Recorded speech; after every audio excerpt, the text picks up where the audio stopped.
It's probably not too much of an exaggeration to say that Paul's letter to the Romans is the most influential letter that was ever written.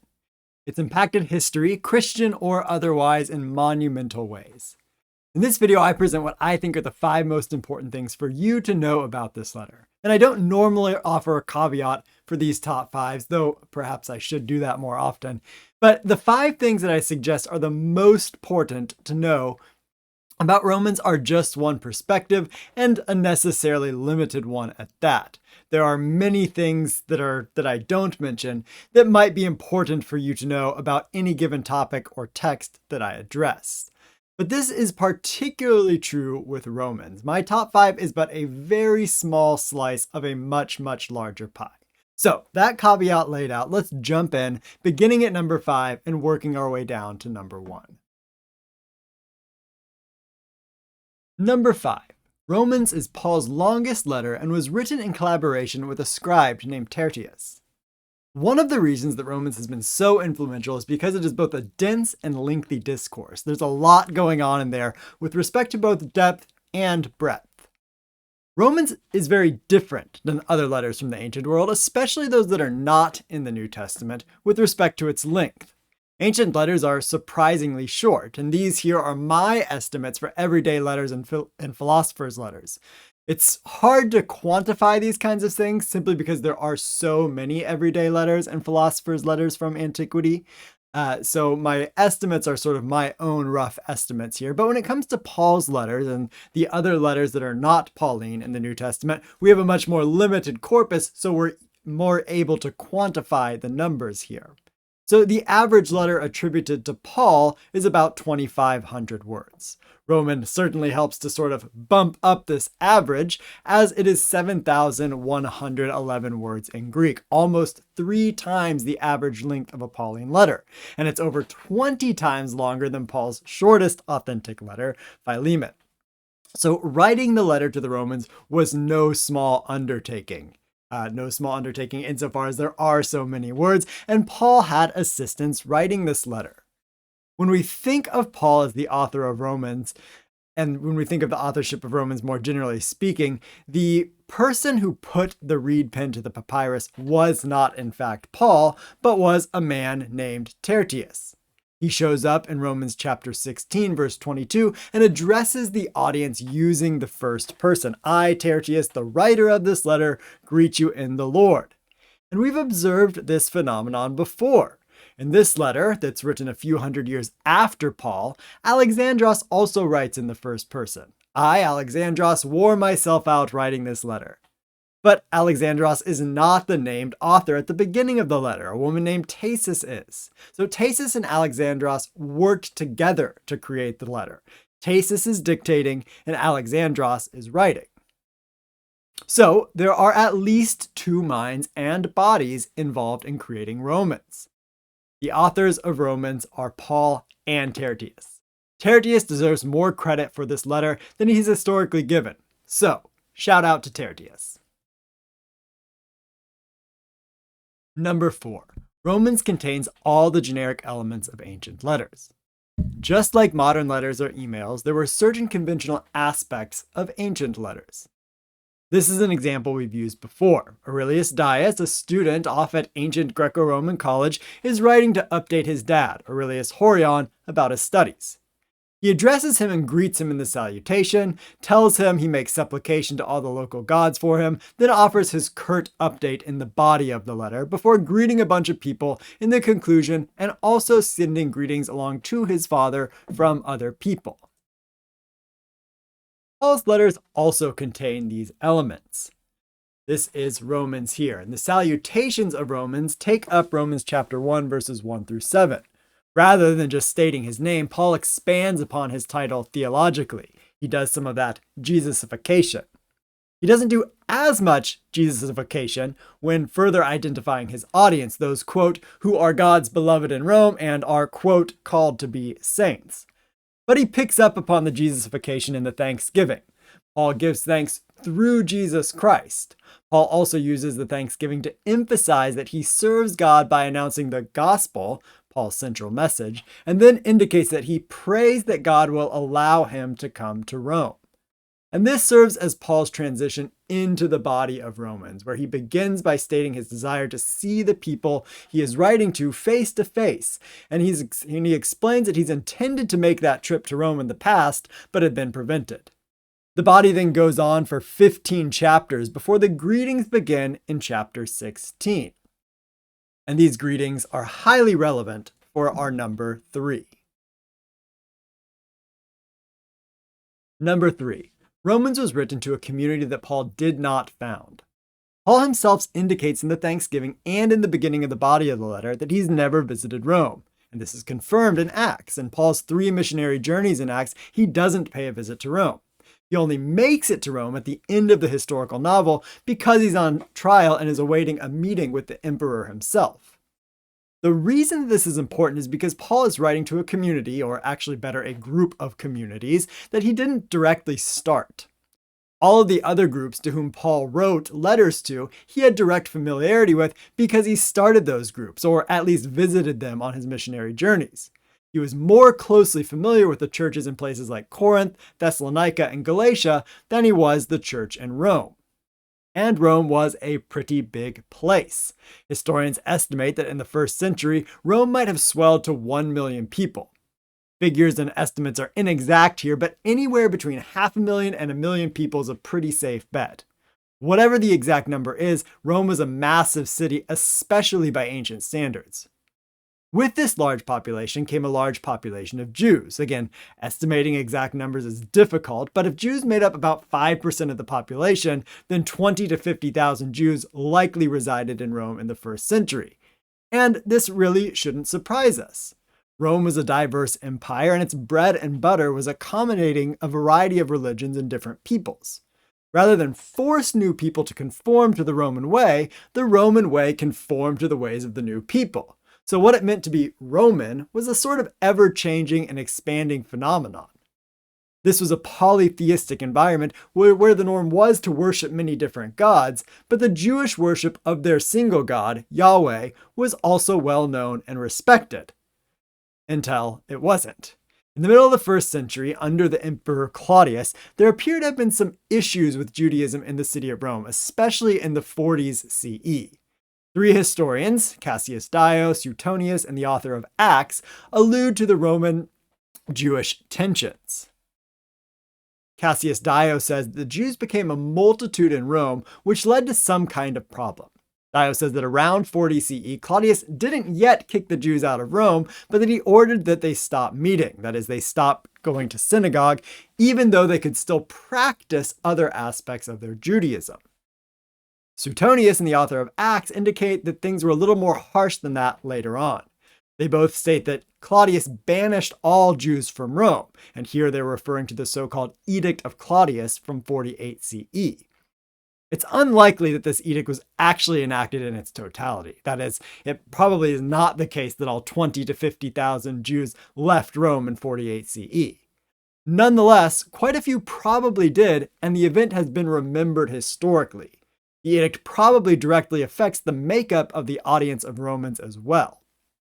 Paul's writing Romans about a decade after the Edict of Claudius in 56 or 57 CE.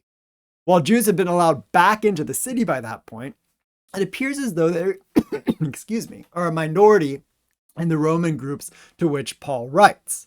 And this is indicated by some of the content addressed in the body of Romans, especially the issue of the strong and the weak in chapter 14, but it's also suggested by the final greetings in Romans chapter 16. In chapter 16, Paul greets 23 different people by name, as well as several groups that are associated with some of these individuals. And it might be worth pausing the video here and taking a closer look at this table, because I'm not going to go over all of the names in it. So while Paul didn't found the churches at Rome, he certainly, based on this list, seems to have known quite a few people there.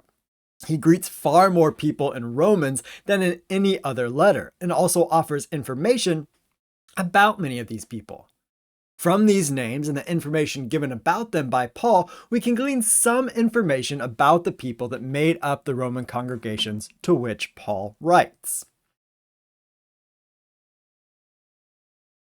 I want to be clear that taking this information on the basis of names and the brief information that Paul gives about those names is guesswork, and this is not at all a science.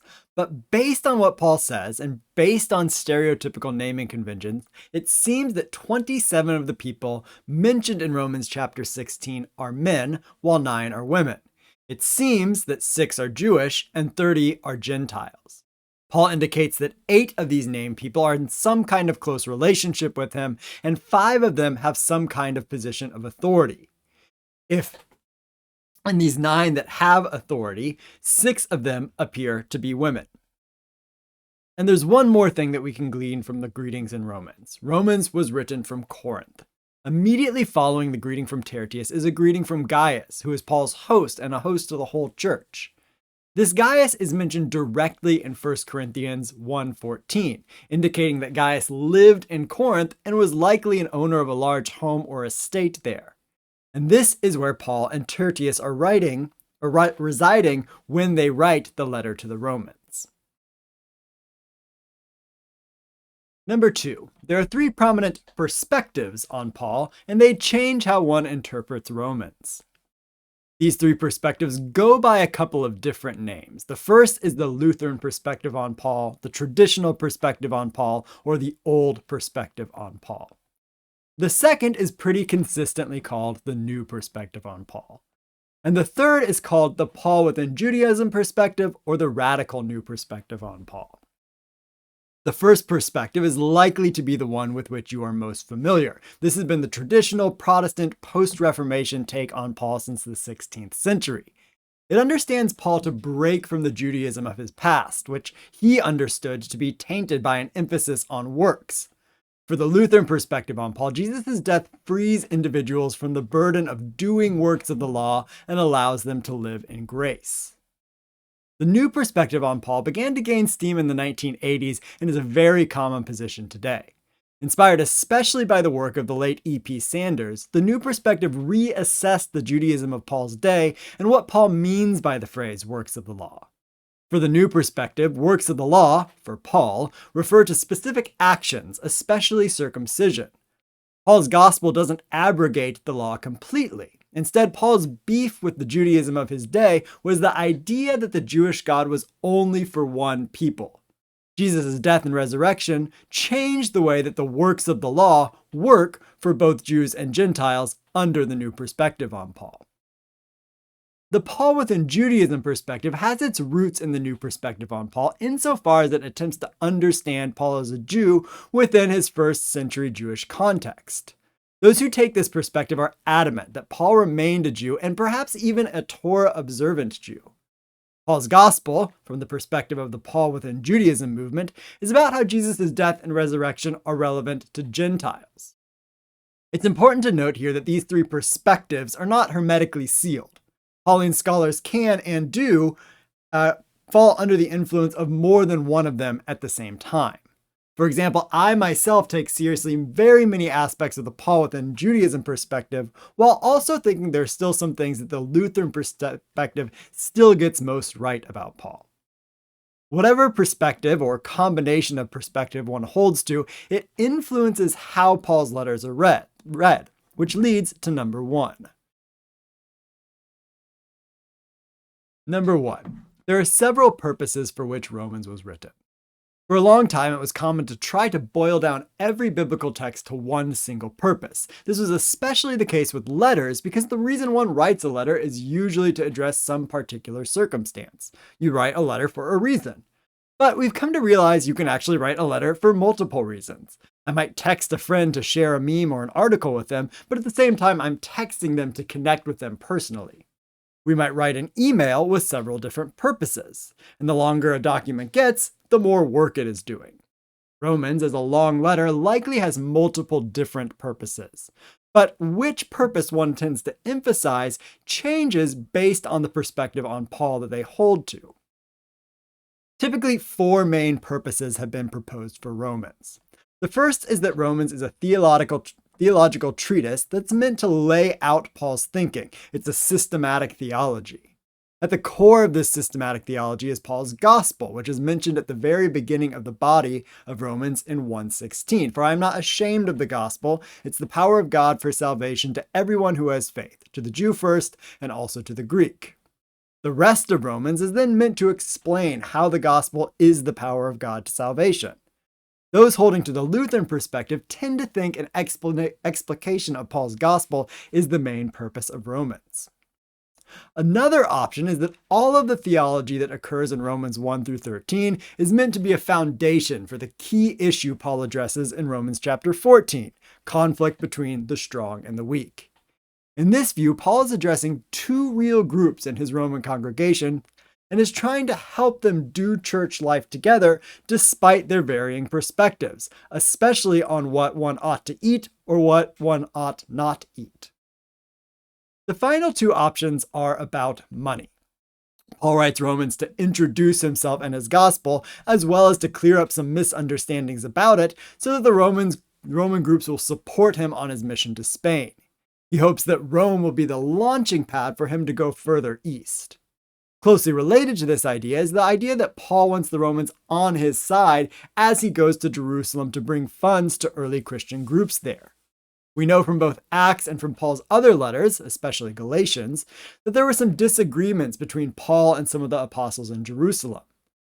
Paul plans to bring a financial peace offering in order to try and reconcile with them, because money talks. He wants the Romans to be on his side, and perhaps he's even implying that they lend some financial support to the offering that he's bringing. So, in short, there are four possible purposes for Paul's longest letter written by he and Tertius in 56 or 57 CE to a number of largely Gentile churches located in the massive city of Rome. Either Paul is writing a theological treatise, either Paul is writing to address issues with the strong and the weak, he's writing for support to his mission to Spain, or he's writing to support the Jerusalem collection, or some combination thereof.